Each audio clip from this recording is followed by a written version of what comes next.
My name is Richard Harrison. I am a professor emeritus in the Department of English Languages and Cultures, and I do some part-time teaching still in the dual credit program between Mount Royal and Bishop County. So if I had to sum it up in one sentence, it would be teach things the way you would like to learn them. That's the way to get the most, integrity between your knowledge and yourself. I mean, we came up with a system that valued knowledge, the intellect, more than anything else. But if we're moving to anything at Mount Royal, or if we're moving to anything in the broader sense, it's that education is an exchange between selves, that there is nothing depersonalized about this. And people want to engage with their ideas with each other, more like they would talk with friends than they would be, trying to answer a quizmaster's, test questions. Think about the way you best understand something about which you are most enthused. Bring that. I think the value of any of these pieces of advice is to say, here's something that worked for someone.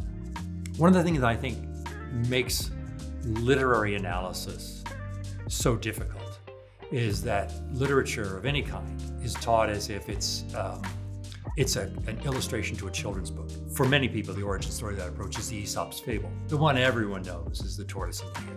And everyone knows the story. Slow and steady wins the race. And that's not it at all.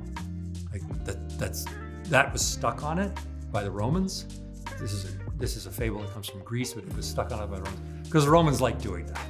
If you bring that story to life the way Aesop brought it to life, which was, he was a master of the oral tradition, he told these very engaging stories, and he left people without a moral. Like the original ones don't have it.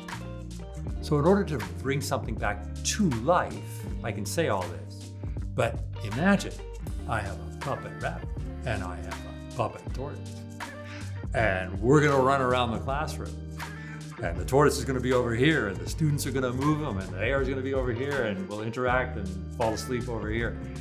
If it comes off the page, which is what reading is all about, is getting things off the page, getting them back into life, and ultimately into your life. The students are all like, what the heck is this guy doing? He's a professor. What's he doing playing with puppets? What he's doing is he's generating the liveliness with which literature is approached, all of it. And then you can interact with it. It opens it right up. And the stories, the morals, the many morals out of that story, and there are many morals out of anything worth reading, it's life-changing. It can be life-changing. The feedback that I get would be the feedback that I would get 10 years later, 15 years later, where students who have understood themselves as learners and themselves as writers in a way that this approach lets them do, come back and say, yeah, I'm still using this.